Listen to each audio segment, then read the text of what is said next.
We are leaving the Polish town of Przemyśl, which is on the border with Ukraine. We're a long way from Kyiv. It's a big country, Ukraine. But I have to say, it's very well appointed. It's a nice sleeper.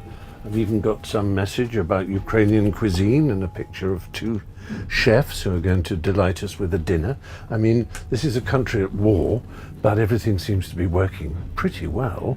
I won't say it's entirely better than a British train, but I will. It's entirely better than most British trains.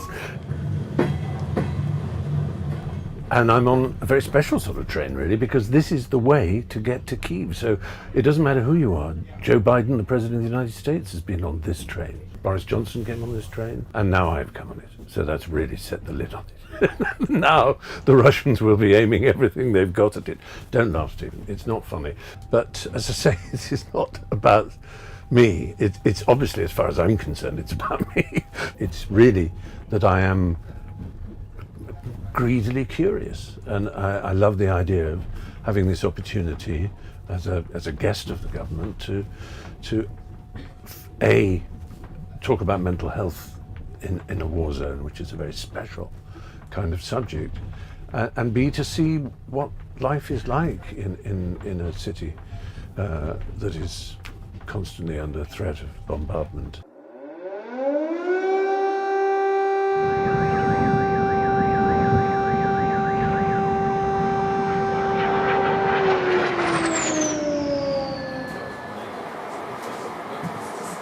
A story I often tell about war and mental health and our misunderstanding of it is when I was asked to see if I could do a draft of a new film about the dam busters raid at Guy Gibson and his squadron with the bouncing bomb.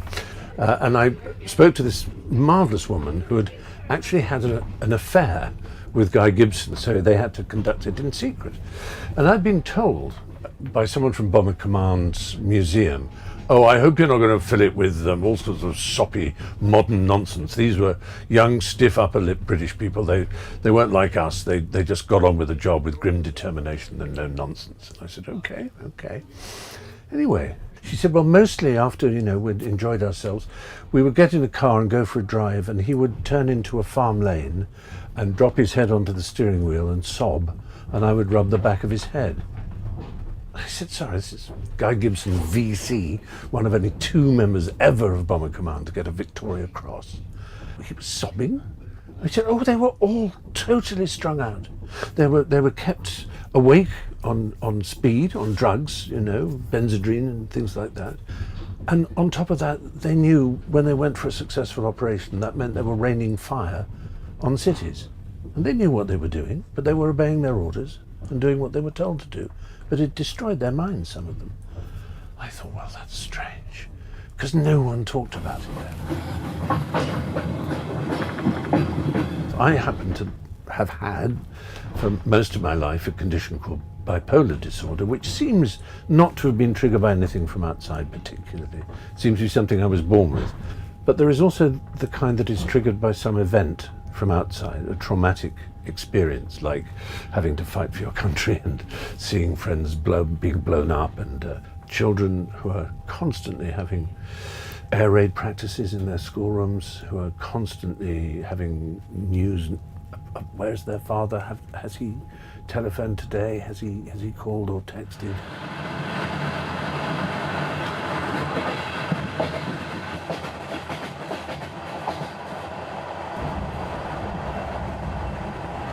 And it's a Monday morning, so I suppose there'll be commuter traffic and general busyness.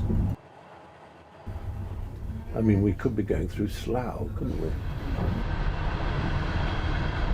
This comes quite a shock to me, to realise how incredibly close to the centre of the capital Putin's invasion force came. They were within an ace of capturing the capital, and we wouldn't be here and we wouldn't be talking about it, and presumably the world would have accepted Putin's victory and moved on and shaken their heads and said it was very sad, and Zelensky would probably have been Either he managed to escape or he would have been disappeared.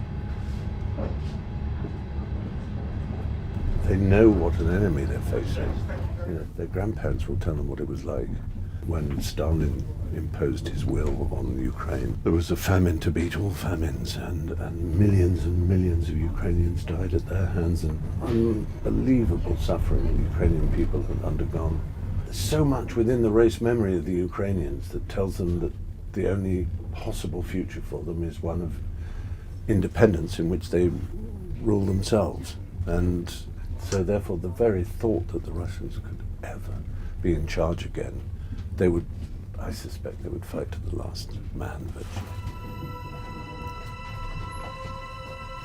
After a 12-hour journey, I arrive at Kiev's main station, the scene of so much heartache earlier in the war when families were torn apart. This morning, it's surprisingly normal and calm. I'm on my way to Dobrotut Hospital to meet orthopedic surgeon Oksana Mironenko in her operating theatre.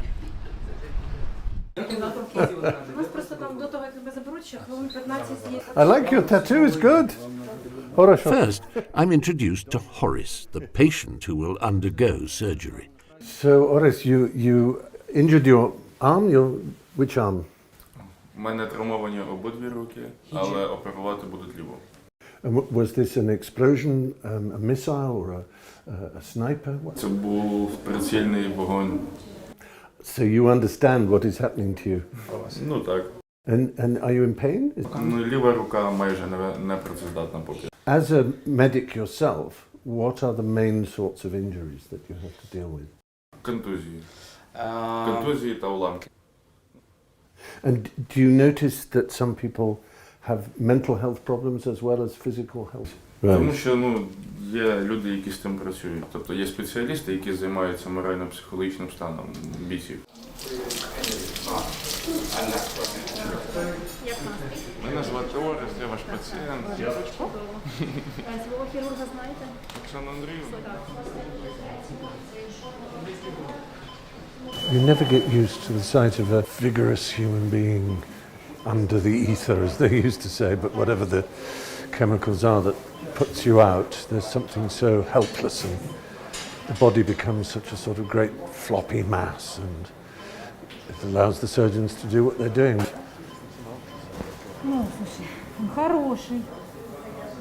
Oksana's speciality is microsurgery on the hand, but as a result of the war, most of her time is now spent resculpting amputations so the prosthetics fit better, or in Horace's case, trying to patch up his radial nerve, which has been severed. Oh, I'm a bit squeamish. Feel free to go and sit down. Yeah. I think I might actually, because I'll let you get all the pictures you need.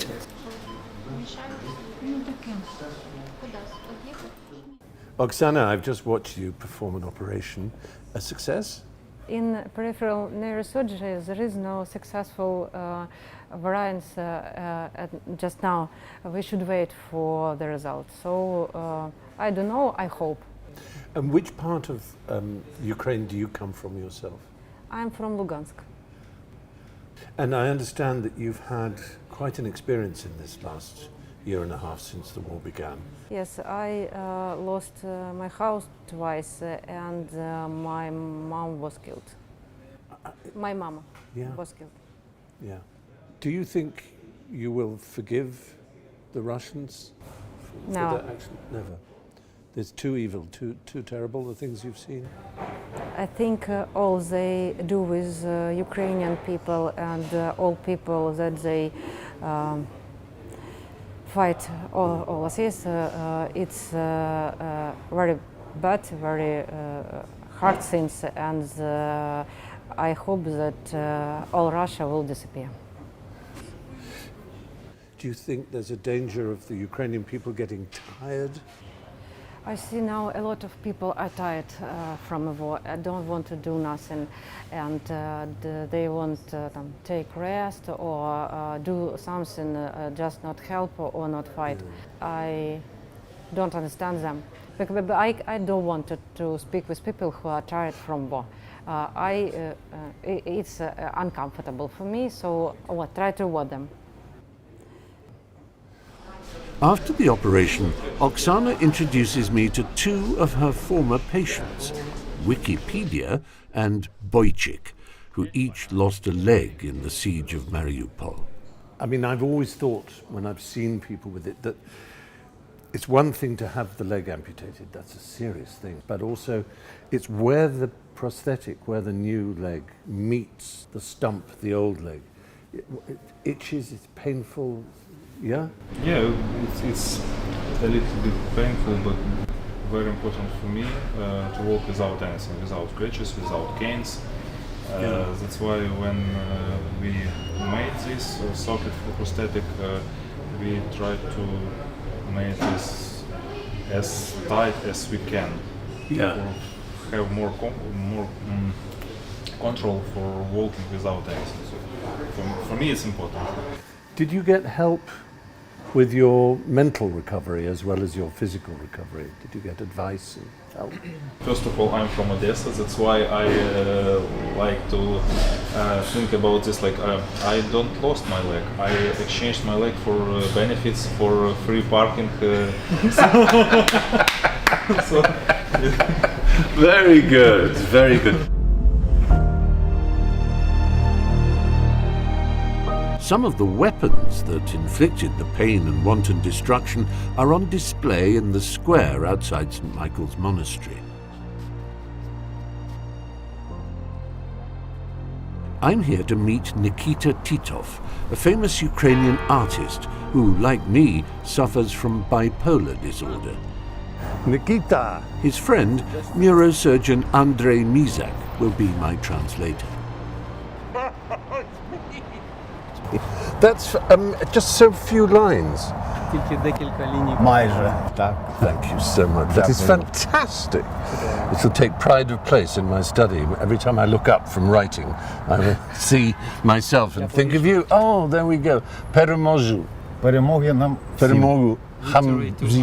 Victory to us all. That's very good. Very good. But do you think your happiness also is tied to the happiness of Ukraine? If, God forbid, the Russians were to succeed, would your mental health collapse, as well as all kinds of other things? Справа не в душевному стані, справа в тому, що мій вибір – це Україна, і я навряд чи буду біжати кудись, і тому я дуже відомий художник, але моє мистецтво – це мистецтво спротиву. І я думаю, що вони будуть намагатися мене вбити, а я буду намагатися себе захистити. Але я вірю, що ми все ж таки переможемо, але так чи інакше, я просто не боюся багатьох речей. One of the things that's very noticeable is that Ukraine has the lowest diagnosis rate. 1 in 50 are diagnosed, whereas it's 1 in 10 in most countries in the West. На жаль, навіть люди, у яких є цей діагноз, вони теж продовжують просто усвідомити те, що у тебе є така хвороба, прийняти її і навіть бути їй вдячним, але це дуже складний шлях. І для цього у нас суспільство ще недостатньо готове, тому що наша психіатрія, вона все ж таки вийшла із радянської в чомусь каральної психіатрії. Because the Soviets used psychiatry as a political tool of Але я можу перемогти і депресію, і війну можна, якщо ти маєш одне важливе в собі річ і слово, таке як надія. І ваш приїзд сюди дав дуже багатьом надію. Ми знаємо, що ми переможемо, але нам... Oh, thank you. І мій меседж – просто залишайтесь людьми. I agree. Yeah. Well, thank you so much, Nikita. Ay, дякую.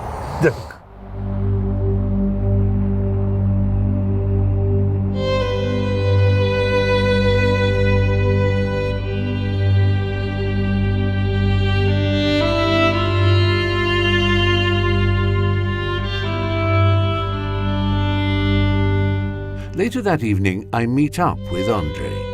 So, Andrei, how would you say the health service of Ukraine, in both its private and nationalized forms, is coping? mental health is a complete novelty for Ukrainian society. Even 10-15 years ago, we never even dared to discuss about to discuss mental issues. Because it seemed like weakness. It seemed like a taboo, Yes. like weakness. Yes. You're not masculine enough. You're not tough enough. And we desperately need experience of our Western colleagues to support us and to get to the next ladder. Now, because a part of our society shouted all the time that we need to be with civilized world. And the other part of our society wanted to join Russia and looked east all the time. And we didn't have enough strength, and we didn't. Our elite, political elite, was not responsible enough to find the right direction. And now we pay the bitter price now.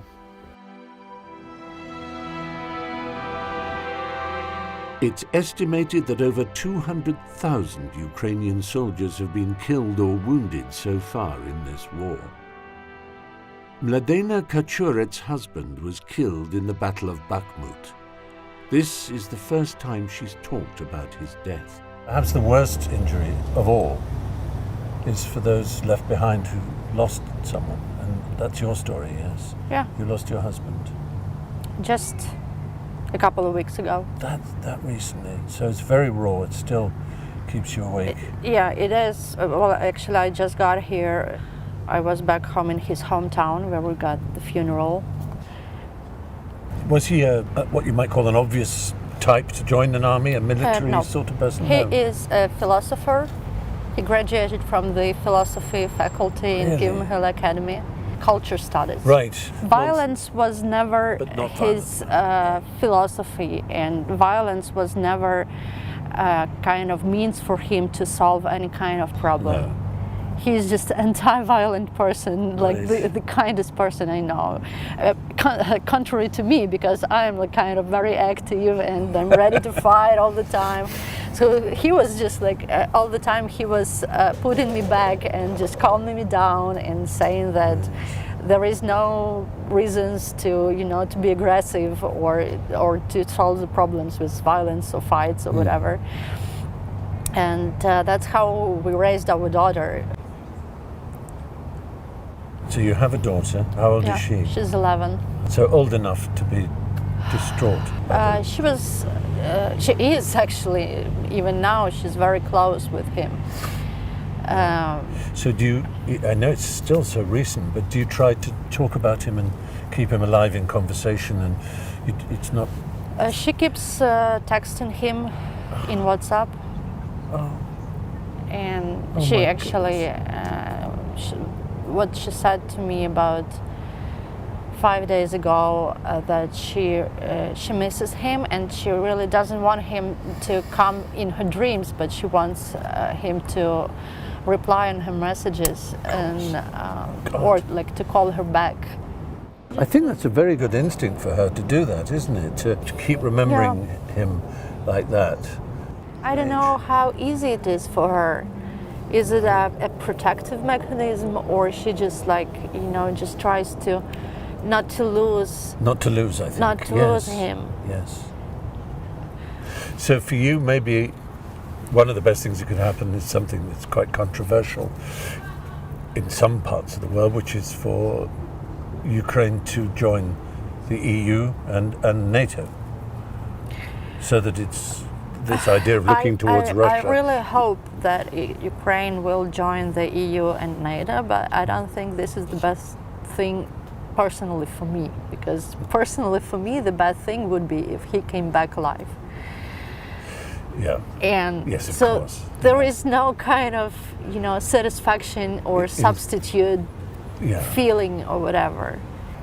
Do you blame Putin and Russia? I blame Russia. I blame Russians, every single f***ing Russian, because this is not just the responsibility of Putin or some kind of situation. No. This is the direct responsibility of every Russian citizen who let Putin be the president, who led the dictatorship, who did nothing for preventing the war or did not enough Yeah. for preventing the war. He died for the values, for our country, for all those people who are just like walking around here, you know, enjoying the day in the park.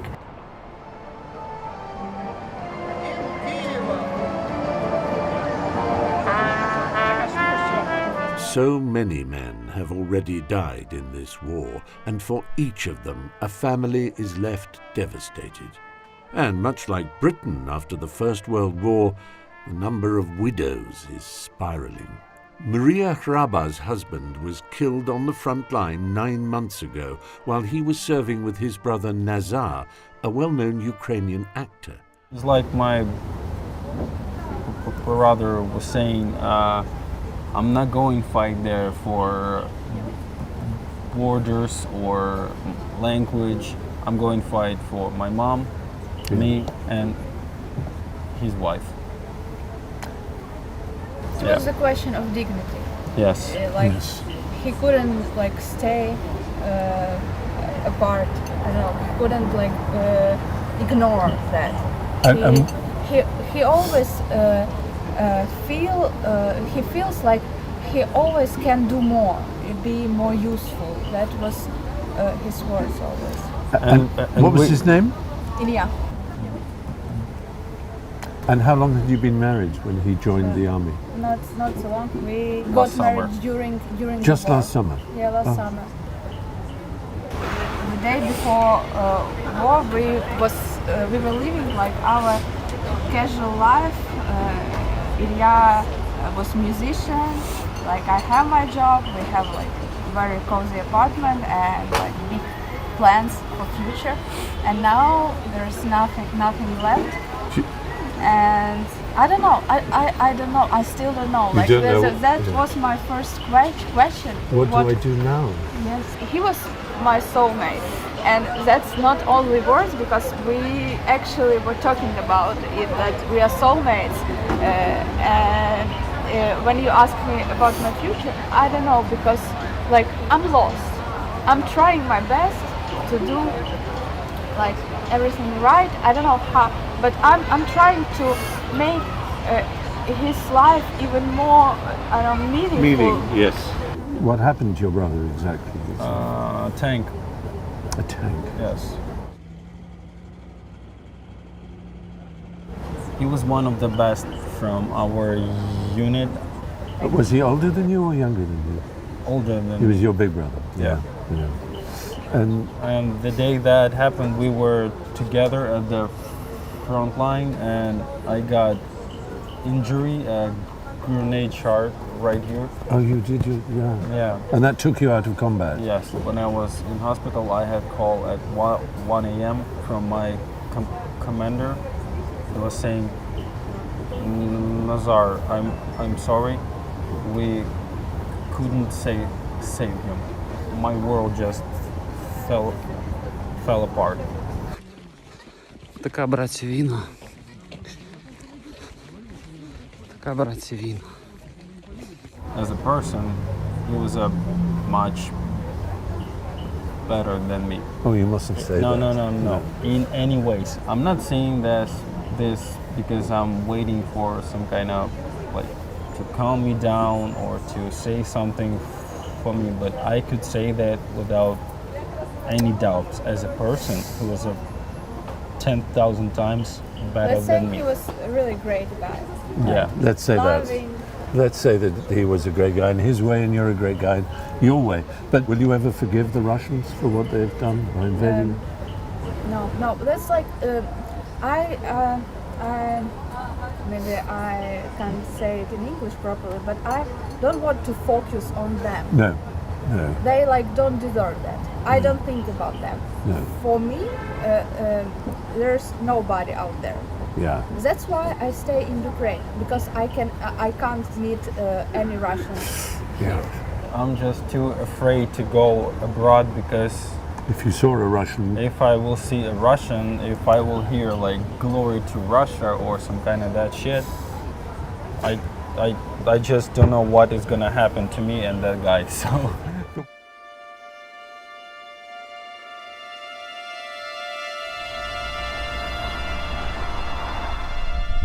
One of the surprises of Kyiv is the grandeur of the architecture, and another is the quality of their bars. I descend into the lower depths of Diktat to meet members of the Azov Brigade. Aha! Hi. Hello, I'm Stephen. You are? I'm Michael. Michael, Mikhailo, hello. Captured by the Russians during the siege of Mariupol, they were later released in a POW exchange. So Mariupol, the key to the whole of Ukraine, yeah? Ну, на тому етапі це була дуже сильна перепона для росіян. І я також підтримую Ростика. Ну, ми цим надали можливість трохи згуртуватися в країні для того, щоб можна було зробити відсіч. Якщо б Маріуполь пав, як вони хотіли, там, за 1-2 дні, то вся ця навала, вона пішла б куди? Вона пішла б на Київ. І ну, мені особисто невідомо, чим би все це скінчилося. А так ми на себе відтягли і дуже великі сили Росії. And you two were captured, is that correct? Так. Mm-hmm. For how long were you held by the Russians? 123 дні. Do you still have nightmares about your 123 days in captivity? Ну, буває. Саме такий жуткий кошмар, коли ти у вісні в тому ж стані, коли ти розумієш, що зараз буде полон.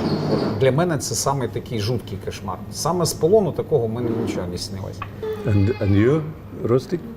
Кошмари? Ми працюємо. Я думаю, що в мене, що в Міші, там кошмари – це один раз за весь час або 2 рази. А він просто думає про те, що він просто хоче поспати, і коли він лягає спати, він просто вирубається, спить. Putin and his propaganda machine like to suggest to the world that the Azov Brigade is somehow neo-Nazi and so forth. Did this mean your treatment was especially cruel when you were a prisoner of war? You were laughing. Дивіться, ми в полоні відчували таку цікаву штуку, що коли росіяни дивилися на людину, яка потрапляла в полон, перше, що вони хотіли побачити, це його татуювання. Так от, росіяни, вони взагалі дупля не відбивають в різниці між скандинавськими рунами і нацистською символікою. So they were looking to prove what they already believed. Абсолютно. Будь-яка людина, на тілі якої є татуювання, для них вже по замовчуванню це нацист, фашист і все таке інше. I'm on my way to the golden-domed Cathedral of San Sofia, the heart of the nation, where I'm joining First Lady Olena Zelenska to co-host this summit on mental health. Leaders, dignitaries, celebrities and mental health experts from all over the world have made the long journey here to participate. Володимир Зеленський.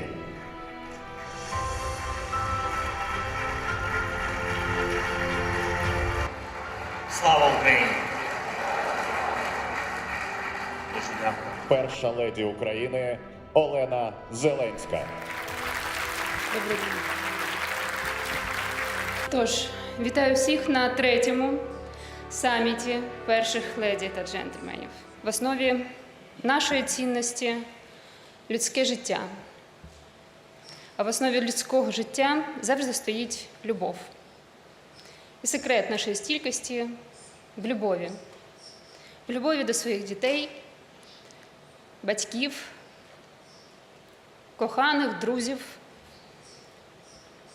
до свого дому, своєї вулиці, села, міста, країни, своєї справи, своєї мрії. Саме любов дає сили боротися, тримати зброю, терпіти, чекати, страждати і не зламатися.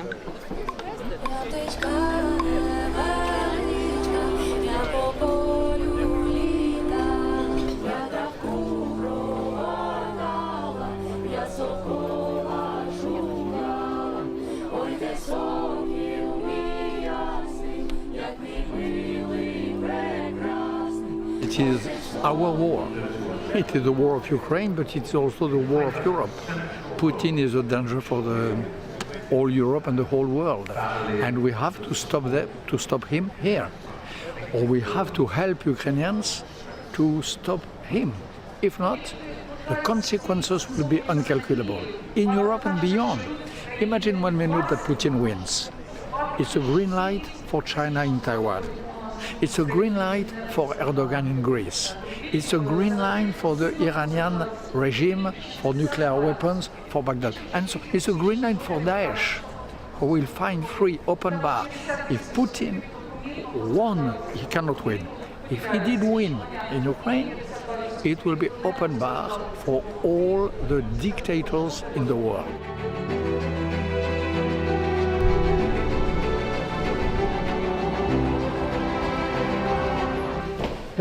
Hey, Madame Zelensky, I'm Stephen. I'm Elena. I'm so happy to see you. You are so kind, thank you. I know, well, we'll talk about it. But if you could maybe sit, if all is well. Yeah. I wondered if the state has a way of spreading across the population that it's okay to talk about fragility, to talk about the other side of the summit, that it's okay to be weak or seem weak, that actually that's being strong. Ми намагаємося це робити. Моє особисте переконання в тому, що мати сміливість говорити про свою слабкість – це ще більша сміливість, ніж просто бути сміливим. Тому ми намагаємося зробити так, щоб це було не соромно більше. На жаль, ця проблема досить стигматизована не тільки в Україні, а в багатьох країнах. І вважається, що якщо ти сильна людина, ти не будеш жалітися. Але це не жалітися, це визнати, що тобі потрібна допомога для того, щоб бути далі. I know the secret of your family is that Mr. Zelensky did not tell you that, even that he was going to marry you, and then he didn't tell you he was going to run for president. Yeah, you he had didn't. to find out from someone else. He was afraid. And when this invasion came, did he tell you, we're going to stay? No. We're going to... He didn't. Amazing. How you put up with that, I cannot imagine. But he must obviously trust you immensely to know that even though he doesn't share with you what he's going to do, you will follow. But follow actively, not passively. Його б'є це життя. Якщо я можу підставити плече, я буду підставляти. Ми дійсно друзі, тому це нам допомагає. І навіщо йому розповідати якісь мені речі, які я знаю і сама відчуваю, і готуюся внутрішньо. Зараз це найкращий наш вибір, президент, тому що для того, щоб продовжувати вести цю боротьбу, потрібно дуже багато енергії. І це перевага його віку, що він її ще поки що має. І я сподіваюся, що він буде її мати ще довго. У мене немає мрії, щоб він довго був президентом України. One of the interesting pieces of research that has come out, that was commissioned for your summit, is that the 18 to 30-year group, while it is the most affected by mental health conditions, is also the most positive and the most optimistic about the future, which is very interesting, isn't it? Yeah. Вайб, він кудись зникає. Ти розумієш, що в принципі все одно, живучи тут, ти кожного життя маєш ризик загинути. Тобто ми намагаємося про це не думати. Намагалися відхраскатися від хімії, тому що ми не вважали, що вона нам в житті знадобиться. А тут взагалі не знаєш, що тобі, чи видаться тобі можливість взагалі ці знання колись там використати. Але в молоді, мені здається, можливо, я не права, але в них є особлива така перевага, тому що вони всі, в принципі, в цей час шукають свою людину, шукають кохання.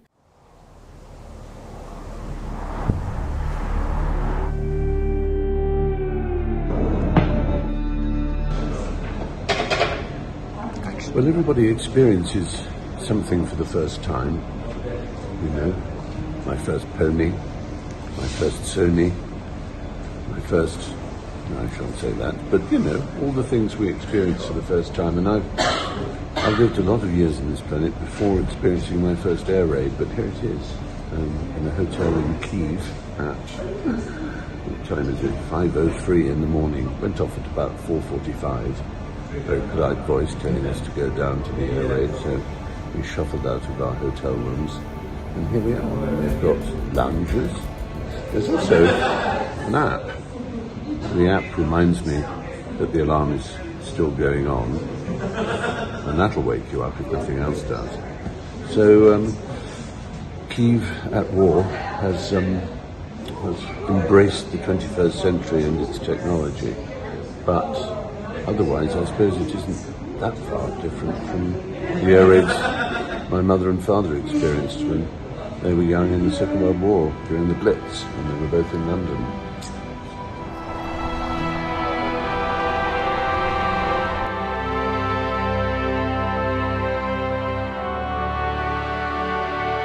The accusations of Nazism, which Putin used as a pretext for the invasion, have a historical precedent. During World War II, some Ukrainians did side with the Germans against the Russians, such was their hatred of the Soviet Union and the suffering caused by the famine of the 1930s. But the narrative, as ever, is complicated. But not so on the outskirts of Kiev, at the Holocaust Memorial at Babin Yar. During one weekend in September 1941, over 33,000 Jewish people were murdered here by the German SS. Over the next 2 years of Nazi occupation, prisoners of war, Romani, Ukrainian nationalists, the mentally handicapped, anyone considered an enemy of the Third Reich, and many more Jews were murdered. Ukraine has seen more than its fair share of horrors in the last 150 years or so. But this place, Babin Yar, without trying to sound too clever, is a kind of image of it all. Bodies tumbling in their thousands, suffocating each other, covering each other up, and then eventually being incinerated in the ash cast to the wind, hoping that the memory of all these lives will be cast to the wind too. These were real people, tens of thousands of them. But this country's at war again. Terrible things are beginning to happen, and they're the gateway to more terrible things.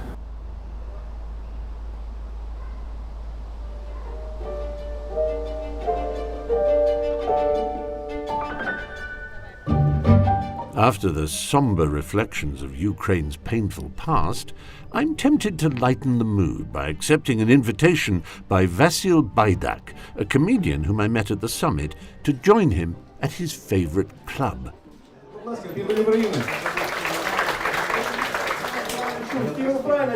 my God!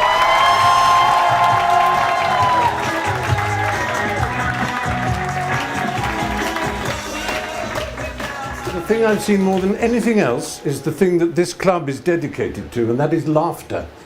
It astonishes me. But everywhere I saw laughter. I spoke to two boys who had lost a leg each, and they had a new prosthetic leg. And they were laughing and laughing. One of them had got them in America. He'd put an American sock on. He'd put a speaker in his knee, with one of those JBL Bluetooth speakers in his knee, and I asked him why, and he said, because I can. And it almost made me cry, like the best laughter does. To think, all my life I've tried to persuade people that laughter is the most powerful, unique, identifying weapon that human beings have. And now at last you can prove it, and in order to prove it you have to go to war. You have to go to war to realize that laughter is part of your armory. But laughter gives you energy. Laughter gives you a spring in your step. Laughter makes you kings and queens of the world. It means you do go on. It means you say, in the politest Ukrainian way, you. We will go on. We will never stop. Slava Ukraine, as you like to say.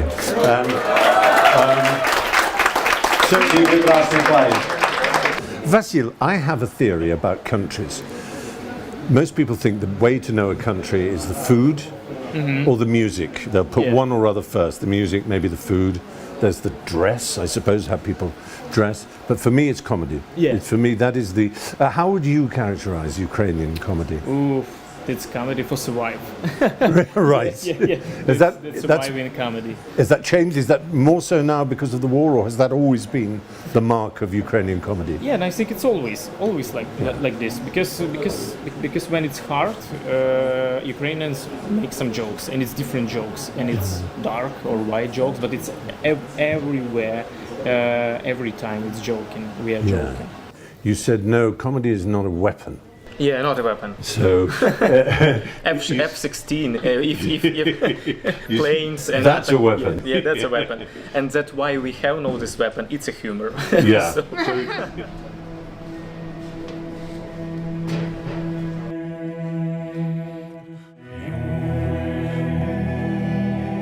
From the relaxed atmosphere of the basement club, I make the journey up to heavily fortified presidential offices.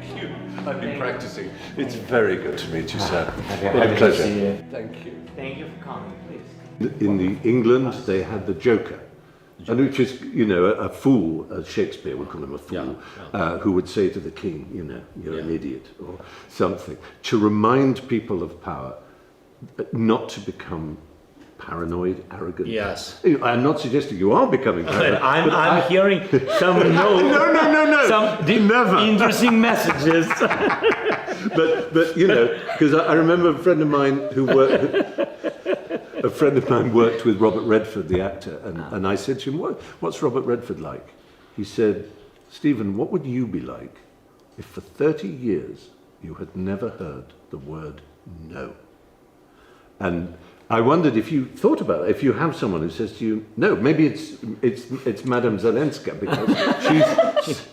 Yes, but that I will never have any 30 years in this cabinet. Not hearing the word no. It's not for me. Yeah. It's not for me and not for her. No, exactly. But it is important that it's not for her. Exactly. Yes. Is it generally the case that, say, the great Russian authors, Dostoevsky, Chekhov, Pushkin, and so on, that they're not being sold in bookshops? That generally Russian culture is. People don't want. They don't want it, do they? They don't want. There are a lot of books. No. They are in English, in Ukrainian. Mostly people. That is the life. People.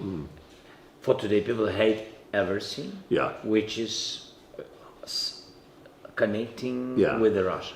And I've noticed, which is interesting also, that I think is wise. Is people don't even want to say the name of the leader of that country. It's you just say the enemy, them. Yes, they them. don't want. You don't want to give them the dignity of a name and a position. Yeah. That is the result of the war. Of aggression, of Russian aggression. I did tell a joke at the comedy club. Is if Putin and Medvedev were on the top of St. Basil's and they fell off, which one would hit the ground first? Do you know? No. Who gives a That's the joke. Thank you so much. Thank you very much. Great pleasure. Slava Ukraini. Thank you so much. Thank you. All the best. Goodbye. President Zelensky has an unbelievably positive attitude, and I think his background in comedy has no doubt helped him cope. But then he has no real alternative.